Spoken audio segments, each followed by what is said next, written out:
everybody, it's Dana Brigman of the Well-Oiled Canine, and I want to spend a little time talking to all of you about the importance of doing some detox work with the liver. And this is really important not only for our dogs, but you should also explore doing some very similar things for yourself. The liver has a whole lot of functions inside the body. And it's one of the things that will help keep us healthy. I mean, there are many systems and many things that are going on, but when our liver gets damaged, there can be a lot of things that are taking place inside the body that we don't even know are happening until we might be faced with a real crisis. And so the importance of diet, exercise, antioxidants, nutrition, the right supplements, all of those things are very critical. But we're also exposed to a bunch of chemicals in our food. The liver can start to be disruptive in its optimization. Sorry, my brain was trying to figure out how to phrase that sentence. Let me do that over. The functions of the liver can be disrupted when we are exposed to chemicals. Think your flea and tick products, heartworm medicine, antibiotics, steroids, other medications that your dog may be on or have been on. When your neighbor is spraying the yard and we've got Roundup flying through the air, coming in through food sources, all of those things are contributing to what I call the toxic burden on the body. And we need to try and help the body eliminate as much of those things as we can. So the liver's primary function is waste management. When it can't get rid of something, meaning it can't use it in the body, meaning it cannot assimilate that and use it in the body, and it can't get rid of it, it starts getting stored in the tissues and the cells of the body, sometimes in other areas of the body. So we can start to see the liver contribute to problems in the pancreas, or cancer, or obesity, or those little fatty lipomas that show up on the body, or other cellular damage that is taking place. An unhealthy liver can lead to diabetes. It can lead to metabolic problems. It can lead to muscle wasting. It can lead even to seizures. So again, what are all those things that are contributing to the problems the liver might have? Genetic health is one. High carbohydrate diets is another. Antibiotics, medications, anti-inflammatories even, right? Because the liver has to process those out.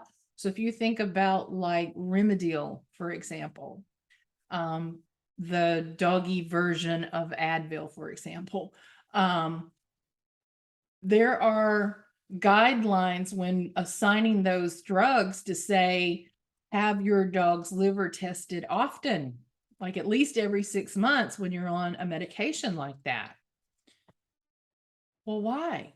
They know that it's risky to have a dog on that because it can cause problems in the liver.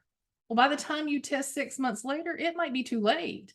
I know of scenarios in which dog goes on a medication and 2 weeks later, they are in a major crisis. There was no time to wait 6 months for testing to see what was happening. So medications can be a problem. Anti-inflammatories, the things that we are using to try and make the body feel better, can have negative effects. Pesticides is a huge one. It shows up in food, water, your neighbor's yard, maybe your yard, the flea and tick products that we're using. All of those are contributing factors to the liver starting to have some difficulties. So what can we do about it, right? we can really start to focus on a detox protocol. And so I like to start there, a detox protocol. If we do not have a dog that is already on a fresh diet, then let's do a full-on liver cleansing diet, then shift them into a fresh foods diet. But even for those dogs like mine that have been on a fresh raw diet for many years, I still do a seasonal protocol of liver detox as we move into spring. So get in that spring season as we're moving into summer, which is where we see a lot of those fire elements according to Chinese medicine. And then coming out of summer into fall, when we have just been exposed to all the environmental factors that are around us, right? All those yard chemicals again, and whatever perhaps non-natural way of dealing with fleas and ticks some of you might be doing at this time. So how do we do that, right? How do we I'm going to back this up. I'm going to have to edit that. Edit. So what are some of the symptoms you might see when the liver is problematic? What are some of the symptoms we might see? We might see a dog with aggression. That's an extremely common one in what I do. We might start to see some allergies showing up, because if the liver is not working well and can't eliminate things, then things are going to try to be eliminated through the skin. And so that's sometimes where we see these allergies flare up. We might see those fatty lipomas start to pop up on the skin. We might even start to see some of those diseases that I talked about a few minutes ago.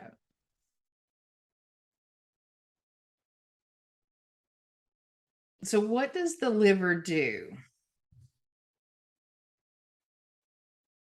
So what does the liver do? The liver is trying to make vitamins, enzymes, hormones, antioxidants out of the fuels, out of the foods and fuels and nutrients that we are giving to the body.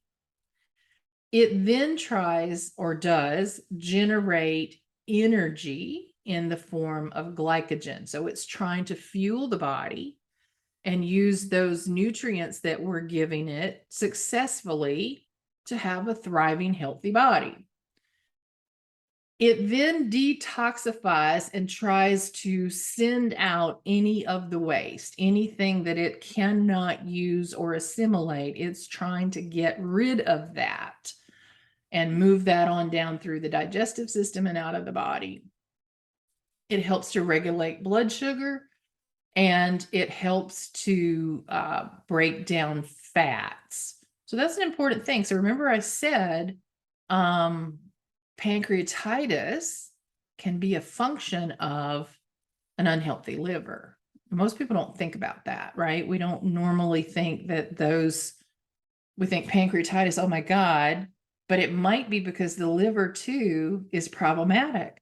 So I always wonder why, when we have a dog with a pancreatic flare-up, why is the vet not saying, we need to work on that liver too?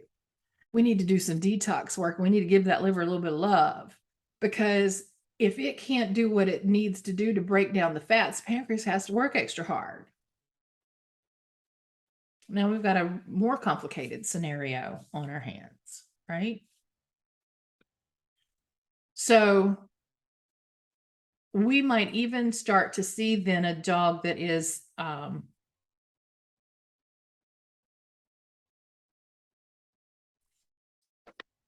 behavior issues. So what are some of the things that we may see when a dog has a liver that is not optimal, not functioning optimal? We might see a dog that starts to exhibit behavior problems and aggression, and dysfunction in the liver are tightly related. So whenever I have a behavior case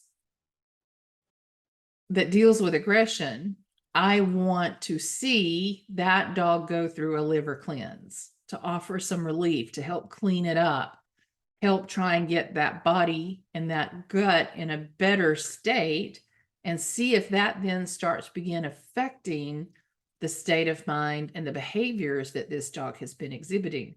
I have seen it happen in many, many cases where changing the food alone has started to make a tremendous level of improvement.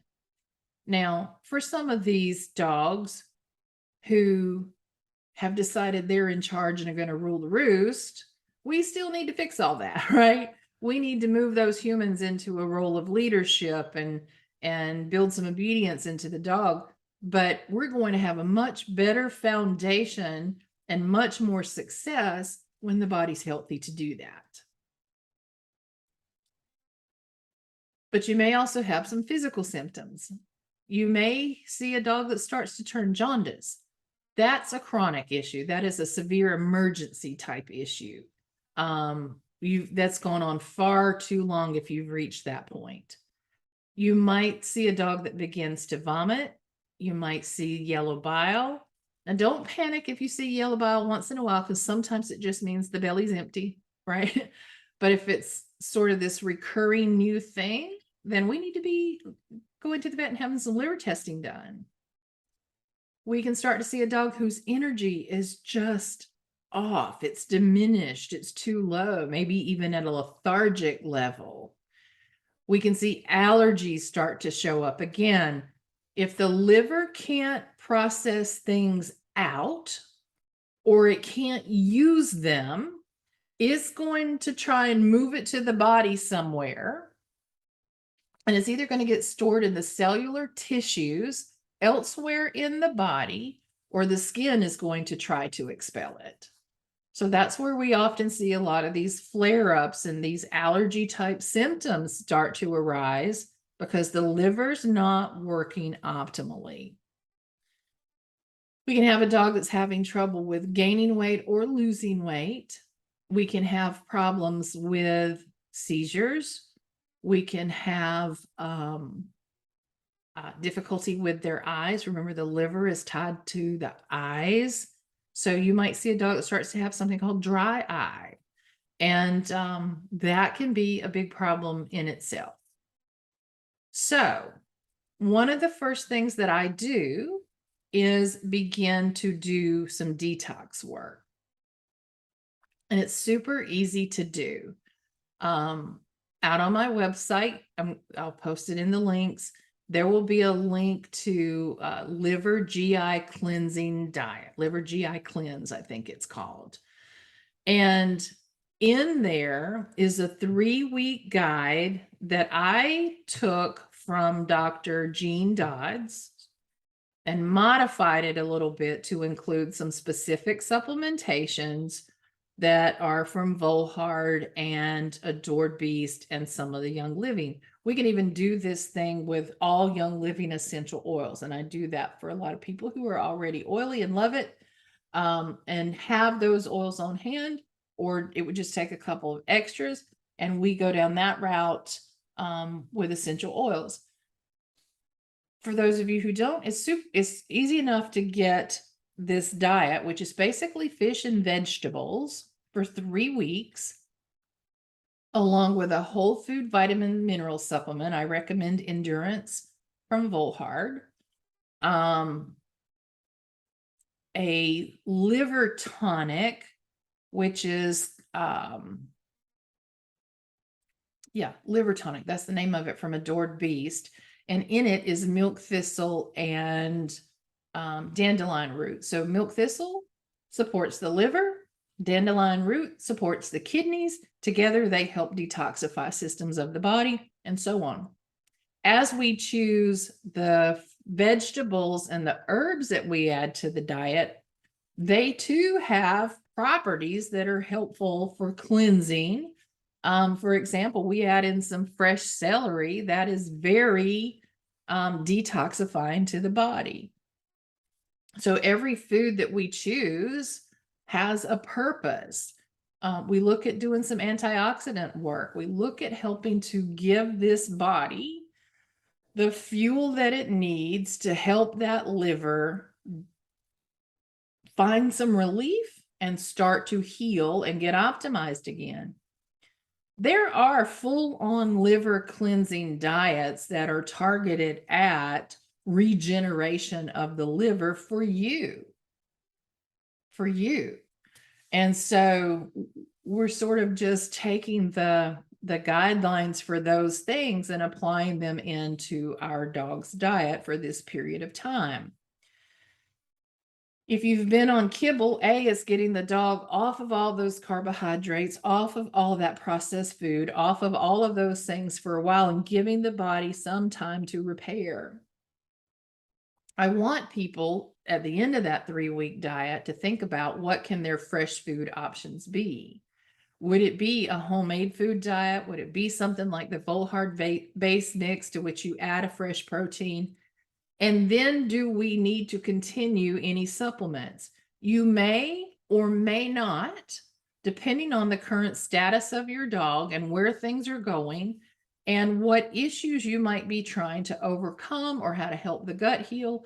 And then once we have that, then most of the time, friends, we don't need to be on recurring daily supplements. We just need good foods that do those things, and we rotate them and we sort of ebb and flow into the things that give the body nutrition. And then the body's like, thank you so much. I'm going to start using these things in a much better way and letting my body do what it's designed to do. So we can move into a balanced body, and then we can start to go, okay, seasonally, what fruits and vegetables are growing this season? And use those. What types of foods warm or cool the body based on the time of the year? So, for example, in the summer, we need things that cool the body, right? We need things that keep us cooler. That's going to be your ducks, your rabbits, your turkey, your watermelons, blueberry, things of that nature. In the winter, some of those heavier proteins like the venisons or the lamb or chicken, even in those heartier stew blends where we've got some of those root vegetables going on, is an important thing. The seasons matter. The seasons matter a lot. The problem is we wind up with dogs that are in a rut. They're not getting the right nutrient for what is sort of their primary, what's the word I'm looking for? Constitution. That's the word they call it. So we're all fall in one constitution of the other, either as a warm being or a cool being or neutral and so on. Well, when the body gets out of balance, we have to move not to neutral, but to the opposite side to try and move that body back into balance. And then when it does, we can ebb and flow back through the seasons like we're supposed to. When we're completely out of balance, we can't stay in that category of feeding those things that are continuing to create inflammation or intolerances in the body, because then that's where we're going to see these behavior problems show up, these skin conditions show up, these perhaps diseases start to show up. And so we've got to start to figure out how to move that. And again, the first step is helping to make sure the liver's healthy and start to work with the foods that we have. So this diet is about nutrient, cleansing nutrient, antioxidants, and the things that are really going to help flush out and help that liver start to do its best work again. So the diet is short term, it's 3 weeks. And then again, get on nutritious food, do some level of the right type of seasonal protocols, bring in your essential oils, bring in your herbs, whatever those things may be, and help try keep that body in balance or continue to get in balance, right? I feel like I've gotten off track just a little bit. So even after we have done this cleanse, which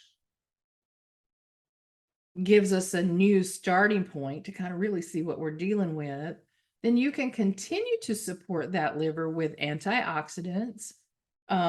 Sometimes the diet includes milk thistle in it. Like I know the Volhard Rescue diet includes milk thistle every day. Not every dog needs that every day, but it's something that we may talk about. Reduction of the chemicals that your dog is exposed to. So this ties to everything you hear us talk about. Get rid of the flea and tick medications. Make adjustments to the heartworm products that you're using and the schedule with which you use them. Introduce in real foods that help the liver do its best work. Cruciferous vegetables, fresh leafy greens, medicinal mushrooms if we need them, ginger. I'm missing one. It's not turmeric, I don't think. Turmeric's an option, but certainly ginger is helpful. And so we can do these things with real foods. If we need supplementation, we can do that, but the foods are the key. So, I want you all to really think about doing this 3-week liver cleanse, see where it takes you, see how your dog feels at the end of that, and then make some decisions there as to what you can do on a maintenance level. I'm bringing up a different screen here. So I mentioned out on my website, I do have a liver GI cleansing diet listed. It's a 3-week protocol. It gives you basically the recipe. It is not a raw diet. You need to prepare it and cook it because it's got fish in it, and we usually do not feed fish raw. And certainly we don't want to feed fish straight out of the freezer either.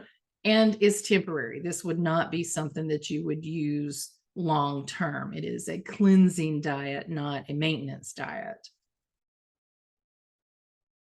And let's see what I'm just going to walk through. So you would need a vitamin mineral supplement. Endurance from Volhard, for example, is a whole food vitamin mineral supplement. Nothing synthetic about it. So that's a big plus. We use the liver tonic from Adored Beast. We add in digestive enzymes and probiotics because, friends, your dog's eating kibble are not getting enough. They're not getting enough omega, at least not omega-3 at this point, and probably have too much omega-6. So we need a good omega. In this fish-based diet that we're going to do for a few weeks, we're getting it, right? When you then make a shift into a homemade food, some of you are still missing some of the core ingredients. Out on my website, I also have a guide. It is not a recipe. It's just a guide that says, think about where's your omega coming from, and gives you some options for that. Think about where your fats are coming from. Your dog needs fat. Even dogs who have pancreatitis need fats in their diet. Where is your vitamins coming from? What ratio of meat and fat, muscle meat, veggies, fruits, what's your ratio? Do you even know? Do you know how many calories that adds up to be, right? It's a guide that helps walk you through the primary elements of building a good diet at home. Did you include salt? Most people don't. Most people don't. And your dog needs a little bit. Are you including seasoning? Yes. Is it fresh? It should be. So these are the kinds of things that guide will help you do if you want to make a homemade food diet. If you want to do a prepared meal like the Volhard, it's the dehydrated base mix of everything you need but the protein. Super easy, very fast, super healthy, requires virtually no supplementation. Now, why do I say virtually? Because some dogs have health issues. Some dogs have been on antibiotics and steroids, and their guts are completely jacked up, and we have to move into a healing state versus a maintenance state. Some dogs have disease, and we have to move into a healing state versus a maintenance state. So for my dogs, knock on wood, they're very healthy. We don't supplement anything really. I'll throw in some probiotics from time to time. I'll throw in some digestive enzymes from time to time. I do a lot of essential oils, but I'm not doing. I've walked in people's houses and their countertop is filled with supplements for themselves and their dog. We can minimize that, so straight out of the gate, I often save people a fair amount of money just by streamlining. So lots of options for those things, but it doesn't take a lot to build a really good diet. So go out. I've made the liver GI tract protocol free, and I'll keep it that way through the weekend, and give it a try. And if you have questions about it, I think I'm going to start a Facebook group. Well, let's not do that. We'll just keep it in the group. And you can ask whatever questions you have, any of them, about this liver GI cleanse, about detoxing, things of that nature, and we'll take things from there. So we'll talk more about antioxidants and maintenance in a separate video.